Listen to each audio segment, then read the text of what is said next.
Di hari pertandingan yang disepakati dengan SMA pertama, Juyi melihat jamnya. Ia sedang menunggu Luo Luo. Yan Qiaoshuai bertanya, apakah Juyi sudah menghubungi Luo Luo? Juyi menjawab, ia sudah menghubungi lewat QQ. Mendengar Juyi, raut wajah Yan Qiaoshuai menjadi masam. Kenapa Juyi menghubungi Luo Luo lewat QQ? Namun, Juyi dan lainnya lalu melihat ke arah pertandingan dan mereka mengetahui pertandingan akan dimulai. Terlihat, Gu Feifei datang ke arena pertandingan dengan memegang sebuah pedang di tangannya. Di sisi lain, ada seorang gadis yang muncul. Dia adalah lawan Gu Feifei yang bernama Meng Yan. Tanpa basa-basi, Meng Yan langsung melompat dan mulai menyerang Gu Feifei. Gu Feifei tidak panik. Dirinya mengangkat pedangnya dan menghunuskannya ke depan. Di kejauhan, Yan Qiaoshuai dan Hulai berteriak. Keduanya memberi semangat kepada Gu Feifei. Namun, sesaat kemudian, Hulai dan Yan Qiaoshuai terkejut. Mereka melihat Gu Feifei terkena serangan Meng Yan. Melihat ini, wasit lalu membunyikan peluitnya dan mengumumkan pemenangnya adalah Meng Yan. Seorang guru SMA pertama yang bernama Jin Taeyong bertepuk tangan dan memuji kemenangan Meng Yan. Di sisi lain, Juyi menjelaskan teknik pedang Meng Yan sangat bagus, jadi normal bagi Gu Feifei untuk kalah. Sedangkan Han Yong yang ada di samping lalu berkata sombong, SMA pertama adalah yang terbaik dalam kendo. Setelah jeda waktu, wasit membunyikan peluitnya lagi dan menyuruh pemain selanjutnya untuk masuk ke arena. Jin Taeyong lalu menyuruh seorang gadis di sampingnya untuk maju ke arena. Gadis ini bernama Chen Yan. Di sisi SMA ketiga, Lin Qiaomei tersenyum dan meminta Juyi untuk membiarkan dirinya bertanding kali ini. Juyi mengangkat jempolnya dan menyuruh Lin Qiaomei untuk menghancurkan musuh. Mendengar Juyi, Lin Qiaomei menjadi senang dan menerima perintah Juyi. Kemudian Lin Qiaomei dan Chen Yan memasuki arena pertandingan dan keduanya bersiap untuk bertarung. Wasit yang ada di samping lalu melambaikan tangannya dan memberi aba-aba untuk memulai pertandingan. Lin Qiaomei tanpa basa-basi langsung berlari menuju Chen Yan dan berniat untuk menyerang terlebih dahulu. Lin Qiaomei terus-menerus menyerang Chen Yan dan Chen Yan hanya bisa menghindari serangan Lin Qiaomei. Juyi yang melihat pertandingan lalu merenung. Dirinya merasa Lin Qiaomei sangat berbakat dalam berpedang. Memikirkan ini, Juyi menjadi terkejut. Dirinya tidak menyangka ada jenius di kelasnya. Dan saat ini di arena pertandingan, Chen Yan hanya bisa menahan setiap serangan dari Lin Qiaomei. Jin Taeyong yang melihat hal ini lalu berteriak dan menginstruksikan Chen Yan untuk menyerang bahu Lin Qiaomei.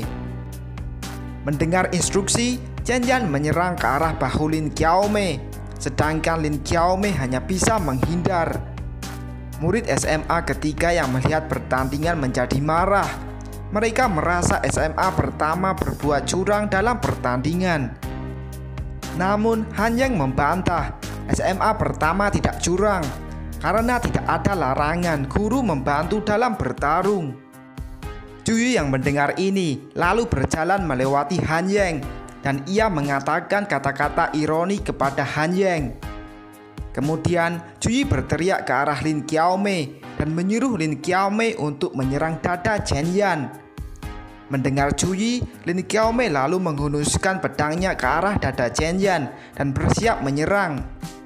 Jin Taeyong yang juga mendengar Juyi merasa instruksi Juyi sangat buruk dan tidak akan berguna. Terlihat Lin Qiaomei menyerang Chen Yan, namun Chen Yan mampu menghindari serangan Lin Qiaomei. Juyi yang melihat ini dengan santai menyuruh Lin Qiaomei untuk menyerang dada Chen Yan lagi. Dan tentu saja Lin Qiaomei menyerang ke arah dada Chen Yan lagi. Merasa situasi memburuk, Jin Taeyong menyuruh Chen Yan untuk menyerang balik dan tidak menghindari serangan. Karena instruksi dari Juyi terus-menerus, jadi Lin Qiaomei terus-menerus menyerang ke arah dada Chen Yan. Chen Yan menjadi gugup. Ia merasa ketika Lin Qiaomei menyerang dadanya, banyak mata yang melihat dadanya. Chen Yan menjadi muak dan menyuruh Juyi untuk tidak memberi instruksi Lin Qiaomei menyerang ke arah dadanya. Namun, tiba-tiba serangan Lin Qiaomei mengenai dada Chen Yan, dan hal ini membuat Chen Yan menjadi terkejut. Chen Yan tidak bisa menjaga keseimbangan dan dirinya terjatuh ke lantai arena. Lin Qiaomei lalu menghunuskan pedangnya ke arah Chen Yan, dan Lin Qiaomei memenangkan pertandingan. Qinran dan semua murid melihat Juyi. Mereka merasa Juyi sangat hebat karena tahu letak kelemahan Chen Yan. Sedangkan Han Yeng menunjuk Juyi. Dirinya merasa Juyi tidak tahu malu dan tidak layak menjadi seorang guru. Melihat Han Yeng marah, Jin Taeyong menenangkan Han Yeng, mengatakan pertandingan masih belum selesai. Kemudian Jin Taeyong menoleh ke samping dan menyuruh pemain selanjutnya untuk tampil. Terlihat muncul seorang gadis. Gadis ini bernama Jiang Xiaoxiao. Melihat Jiang Xiaoxiao, Hulai dan lainnya menjadi terpesona. Sedangkan Juyi yang melihat murid-muridnya hanya bisa mencibir. Juyi lalu melihat arena. Dirinya merasa Jiang Xiaoxiao memang kuat dan tidak kalah dengan ahli pedang terkenal. Kemudian Juyi menanyakan kenapa Luo Luo belum datang. Hulai menjawab, ia sudah menelpon Luo Luo dan Luo Luo mengatakan dirinya akan datang sebelum jam 9. Hulai lalu melihat jam tangannya dan mengatakan sekarang jam 8.59. Dan saat ini wasit mengumumkan masih ada 30 detik. Jika peserta tidak muncul, maka akan dianggap gugur. Mendengar wasit, Han Yeng tersenyum dan mengatakan kali ini Juyi akan berakhir. Juyi membalas dengan santai dan menanyakan bagaimana Han Yeng bisa tahu Luo Luo tidak akan datang. Namun Juyi kemudian menjadi terkejut dan dirinya menuduh Han Yeng mungkin menculik Luo Luo. Mendengar Juyi, Han Yeng menjadi panik dan menyuruh Juyi untuk tidak menuduh orang sembarangan. Di arena, Jiang Xiaoxiao menanyakan apakah Luo Luo takut sehingga tidak punya nyali untuk bertarung. Murid SMA ketiga yang mendengar Jiang Xiaoxiao menjadi marah, membalas, Luo Luo tidak takut dan pasti akan datang. Mendengar ucapan murid SMA ketiga, Jiang Xiaoxiao tidak percaya. Dirinya lalu mengangkat pedangnya dan memberikan kesempatan murid SMA ketiga untuk menyerangnya, dan menanyakan apakah murid SMA ketiga berani menerima tawarannya. Namun Hulai dan lainnya mengelak. Keduanya tidak bisa memakai pedang dan tidak berbakat dalam kendo. Dan saat ini wasit mengangkat tangannya dan mulai menghitung mundur waktu kurang dari 10 detik. Namun tiba-tiba ada seseorang yang datang dan mengatakan dirinya sudah sampai. Terlihat Luo Luo datang dan dirinya melepaskan dasi di kerah bajunya. Melihat Luo Luo datang, Juyi dan murid-murid lainnya menjadi senang. Dirinya sudah yakin Luo Luo pasti akan datang. Luo Luo lalu meraih rambutnya dan berniat untuk mengikat rambutnya menggunakan dasi miliknya. Beberapa saat kemudian, Luo Luo akhirnya selesai mengikat rambutnya. Hulai menghampiri Luo Luo. Dirinya berniat untuk memberikan pedang kepada Luo Luo. Akan tetapi, Luo Luo menolak pedang pemberian Hulai. Melihat Luo Luo, Juyi tersenyum. Dirinya merasa Luo Luo hanya pura-pura ingin terlihat kuat. Luo Luo lalu menyapa Jiang Xiaoxiao. Namun Jiang Xiaoxiao tidak peduli dan menyuruh untuk memulai pertarungan. Mendengar Jiang Xiaoxiao, Luo Luo melampaikan tangannya dan mengikuti kemauan Jiang Xiaoxiao. Namun Jiang Xiaoxiao yang melihat Luo Luo menjadi bingung. Dirinya tidak tahu apa yang akan dilakukan oleh Luo Luo. Luo Luo kemudian mengayunkan tangannya dan terlihat muncul pedang ilusi di sekeliling tubuhnya. Jiang Xiaoxiao yang melihat Luo Luo mengeluarkan pedang ilusi, dirinya menjadi terkejut. Dan tanpa sadar, dirinya menjatuhkan pedangnya dari genggaman tangannya. Jiang Xiaoxiao lalu berlutut di lantai, dan dengan tatapan tak berdaya, dirinya langsung mengakui kekalahannya. Melihat hal ini, seisi arena pertandingan menjadi sunyi sesaat. Kemudian, murid-murid SMA pertama berteriak. Mereka tidak mempercayai Jiang Xiaoxiao akan kalah dalam pertandingan. Han Yeng lalu menoleh ke Jin Taeyong dan menanyakan apa yang sebenarnya terjadi.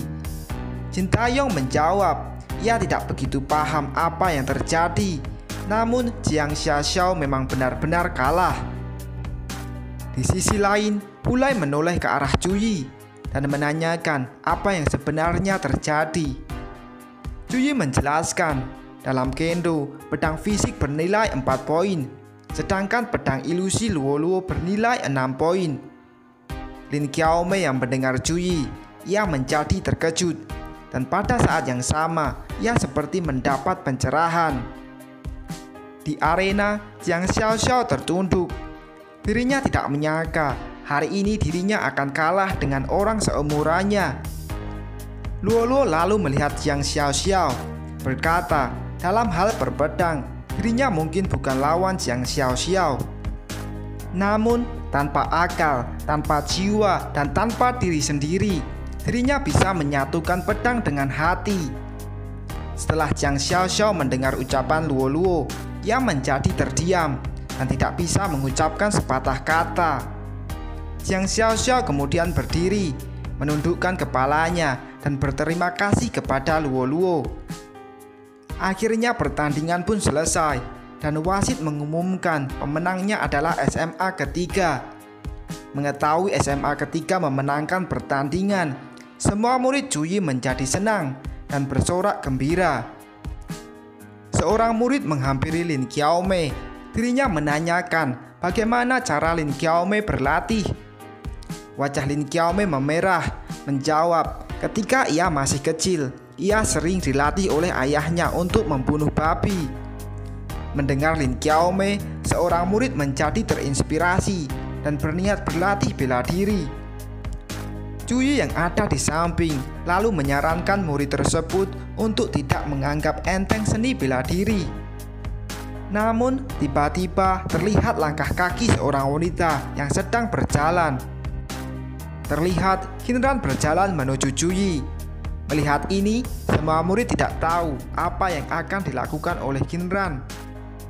Qinran kemudian memperlihatkan senyuman di bibirnya, dan dirinya lalu mengangkat telunjuk jarinya, mengatakan SMA ketiga yang terhebat. Mendengar ini, Han Yeng menjadi marah dan menyuruh di permainan basket SMA pertama harus menang. Lalu muncul kapten tim basket SMA pertama. Ia mengatakan dirinya akan memenangkan pertandingan basket. Dan tidak berselang lama, pertandingan basket pun dimulai dan wasit menyuruh kedua tim memasuki lapangan basket. Terlihat Hulai dan timnya memasuki lapangan basket dengan memakai seragam basket SMA ketiga. Gu Feifei dan Lin Qiaomei yang melihat tim basket SMA ketiga lalu memberi semangat kepada Hulai dan lainnya. Hulai melihat ke arah Cuyi dan dirinya meminta saran kepada Cuyi sebelum dirinya memulai pertandingan. Cuyi pun menyarankan Hulai untuk tidak kalah terlalu buruk dan menyuruh Hulai melihat ke satu arah. Hulai menjadi bingung dan dirinya menoleh ke arah telunjuk jari Cuyi. Terlihat tim basket SMA pertama juga sudah mulai memasuki lapangan basket.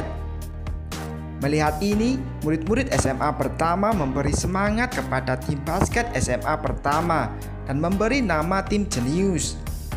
Cuyi yang mendengar nama tim jenius, ia hanya mencibir dan menanyakan apa nama tim basket SMA ketiga.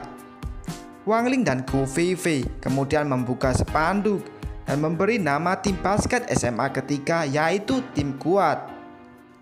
Di lapangan basket, kapten tim basket SMA pertama mengangkat tangannya ke depan. dan dirinya menunjukkan jempol ke bawah, tanda dirinya meremehkan tim basket SMA ketiga. Juyi yang melihat ini menjadi marah dan menyuruh tim basket SMA ketiga mengalahkan tim basket SMA pertama. Di arena basket, wasit menjelaskan tim yang mendapatkan 30 poin terlebih dahulu dianggap sebagai pemenang. Kemudian wasit melemparkan bola basket ke atas dan menandakan pertandingan basket dimulai. Hulai lalu melompat ke atas dan berniat untuk mendapatkan bola basket terlebih dahulu. Namun tanpa disangka, pemain basket SMA pertama berhasil mendapatkan bola basket terlebih dahulu sebelum Hulai. Sambil memegang bola basket, pemain basket SMA pertama menatap Hulai dengan tatapan sinis. Dan kemudian dengan sengaja, pemain basket SMA pertama melemparkan bola basket ke arah wajah Hulai. Wasit yang melihat ini lalu mengangkat tangannya dan memberi kesempatan lemparan bebas kepada Hulai. Tidak berselang lama, Hulai bersiap untuk melakukan lemparan bebas. Dan dengan tenang, Hulai langsung melempar bola mengarah ke ring basket. Terlihat bola basket tepat masuk ke dalam ring basket. Skor pertandingan sementara menjadi 4 poin untuk SMA ketiga dan 0 poin untuk SMA pertama. Pertandingan berlanjut. Terlihat salah satu pemain basket SMA pertama menyikut Hulai. Hulai pun terjatuh. Melihat ini, wasit mengangkat tangannya dan menganggap pelanggaran. Hulai lalu merenung, tim basket SMA pertama terlalu kotor. Ia merasa mereka dengan sengaja melakukan pelanggaran. Kemudian salah satu pemain basket SMA ketiga melempar bola basket ke arah Hulai. Hulai yang melihat ini lalu melompat dan berusaha untuk mendapatkan bola basket tersebut. Namun, pemain basket SMA pertama berhasil merebut bola basket dari Hulai. Pemain basket SMA pertama tersebut mengatakan Hulai tidak akan dapat mendapatkan bola basket dari dirinya. Dan kemudian, pemain basket SMA pertama melompat dan melempar bola basket ke arah ring basket. Terlihat bola basket tersebut masuk tepat ke dalam ring basket. Semua pemain basket SMA ketika hanya bisa melihat pemain basket SMA pertama melempar bola basket dan mendapatkan poin. Juyi yang berada di bangku penonton lalu melambaikan tangannya dan meminta waktu jeda. Hulai menghampiri Juyi, berkata tim basket SMA pertama terlalu kuat dan timnya tidak bisa menang sama sekali. Hanyang juga menghampiri Juyi. Dirinya menyarankan supaya dirinya dan Juyi untuk ikut bermain basket. Juyi awalnya menolak karena dirinya tidak tahu cara bermain basket. Namun, Hanyang lalu memegang pundak Juyi dan tetap membujuk Juyi.